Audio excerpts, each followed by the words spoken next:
It's been a busy time in MI. NAMM settled with the FCC. Some major guitar companies went to court. A music retailing icon decided to shut its doors, and that's just the tip of the iceberg. We've got it all right here. This is the Music and Sound Retailers Vnewsletter.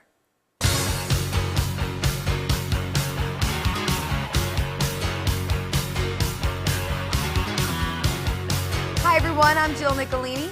We've got lots of news for you, so let's jump right in.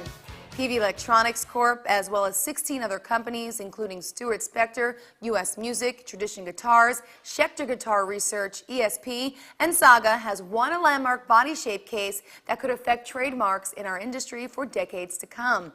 The United States Patent and Trademark Office's Trial and Trademark Appellate Board on March 25th rejected Fender's belief that its 126 and 928 guitar body shapes were wrongfully copied by many manufacturers. The TTAB said the body shape configurations are generic, meaning they are free for any other company to use. The TTAB also said Fender had not referred to the body shapes as trademark material until earlier this decade. For much more, see the May issue of the Music and Sound Retailer, or of course visit us online at msretailer.com. NAMM announced on March 4th it has reached a settlement with the Federal Trade Commission regarding the investigation of alleged price fixing that was launched in March of 2007.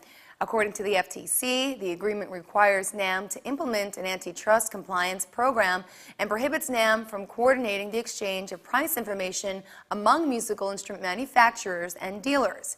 The FTC voted 4-0 to adopt the consent agreement, and future violations of that agreement could carry a civil penalty of $16,000.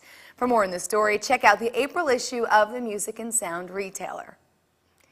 In other NAMM news, the organization definitely loves the land of Disney and has signed a new 3-year deal with the city of Anaheim and the Anaheim Convention Center, guaranteeing that the NAMM Show will stay put through 2013. NAMM has the option to keep the show in Anaheim for 2014 and 2015, and the agreement lets NAMM use its volume buying power to keep the show, quote, as affordable as possible for exhibiting and attending members. Gibson Guitar announced on March 21st it would lay off 50 people, or 5% of its worldwide employees, due to the recession. The Nashville company claimed that worldwide sales of instruments within product categories it competes plummeted 20% in the first quarter of 2009. CEO Henry Jeskowitz said the company regretted having to make this move, but that a, quote, streamlined team of talented people will continue to serve our valuable customers in increasingly excellent fashion. Greenlight Capital gave the green light to purchase almost 3 million shares of Harman International on March 4th. That means Greenlight, a $6 billion hedge fund run by David Einhorn, now owns more than 5% of the parent JBL, AKG, and Lexicon. Greenlight also purchased a hefty chunk of Ticketmaster and Jones Apparel in the past month. An icon of New York City's Music Row is set to shut its doors. Mannys Music confirmed to the Music and Sound Retailer on March 13th that the store will end its storied run at the end of May. Music legends like the Beatles, Jimi Hendrix, Eric Clapton, and U2 have visited the store since it opened in 1935. Since Sam Ash purchased Mannys in 1999, it's certainly possible some Mannys employees will be shifted to other Sam Ash stores, but a Sam Ash executive had no comment when contacted for a statement. Doug Kelly may have discovered the perfect way to marry the music industry with the fitness and dance crazes. Could we be seeing the dawn of a new trend? Kelly moved his Doug's Music and Learning Center 2 miles from Seekonk, Massachusetts to Rehoboth, Massachusetts on April 1st, and he is calling the new location a music complex. The new 6,000 square foot facility is not only an MI store with lessons, but offers a dance studio for Zumba, which combines a workout with Latin dance steps. A second part of the complex for hosting open mic nights and a theater for recitals or small shows is under construction and set to open in September. Musikmesse 2009 has come to a close. The show took place in Frankfurt April 1st through the 4th, and if you were lucky enough to make it out there, you saw manufacturers from all over the world, plus appearances by artists like Will Calhoun, Chad Wackerman, and Billy Sheehan.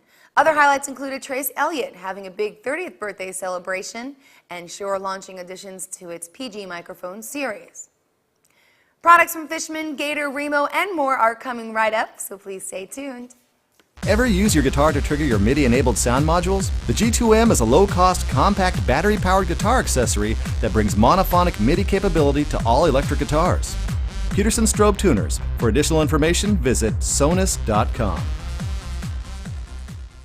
Georgel's award-winning cables introduces the new Master Series plugs, solderless like our traditional plugs, but with the chunkiness players have been asking for. Brazilian guitarist Kiko Loureiro joined forces with Morley Pedals to create the distortion wah volume. It comes with a foot switch that lets users switch between wah mode and volume control, as well as true tone, bypass buffer circuitry, and an inductorless wah circuit that won't pick up stray EMF and RF fields. Fans of Fishman amps now have a new way of storing and transporting their gear. New custom-designed nylon slip covers for Fishman's Loudbox 100 and Performer amps feature an opening for the amp handle, so it's easy to carry. Loudbox users can also choose a new padded shoulder bag with protective foam and a Velcro line top cover. What about people carrying those JBL subwoofers? Well, there's something on the market for you too. Gator is distributing the JBL Sub Transporter, which slips over your 18-inch subwoofer and zips to fully enclose the cabinet. Once it's in the case, just flip it over onto the 4-inch integrated caster board and you're ready to go. Babbage's full contact hardware is a new bridge saddle system designed for solid body electric guitars and basses.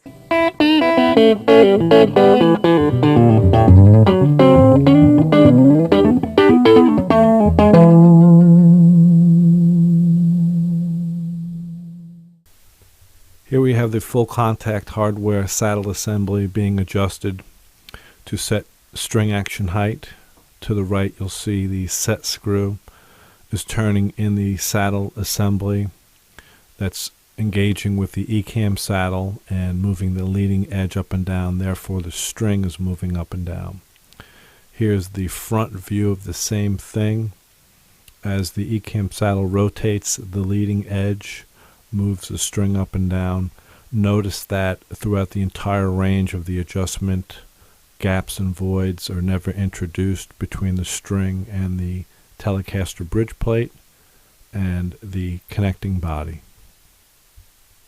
Command is distributing the product, which offers over 50 times the contact surface of a conventional bridge saddle, according to the company. Going, gong. Remos tunable gong drum features an aluminum and ABS large frame ring, as well as Remos Renaissance drumhead film. It's mounted on a steel frame with 3-inch reel casters that you can take apart for easy travel. The drum comes in 32, 46, and 60-inch models, and there is a stand for each one. We're not going anywhere just yet. When we get back, find out which pro audio company did its part to help save the world. The new HDJ 2000 Professional DJ headphones. Amaze yourself. Shure did something cool to help the environment. The company joined the many corporations, organizations, and even cities taking part in Earth Hour 2009. The World Wildlife Fund led the largest global climate event in history, where participants turned off all non-essential lights for 1 hour on March 28th. Shure President and CEO Sandy Lamtia said that the company's responsibility to participate as part of its commitment to being more environmentally friendly. Well, that's our show. If you want to see it again or want to pass it on to your friends and colleagues, of course, we'd love you to do that. Vnewsletter is available on iTunes, YouTube, and at msretailer.com/vnewsletter. Of course, we'll be back later in the month with even more news, products, and exclusive content you won't find in any magazine. Until then, I'm Jill Nicolini, and thank you for watching.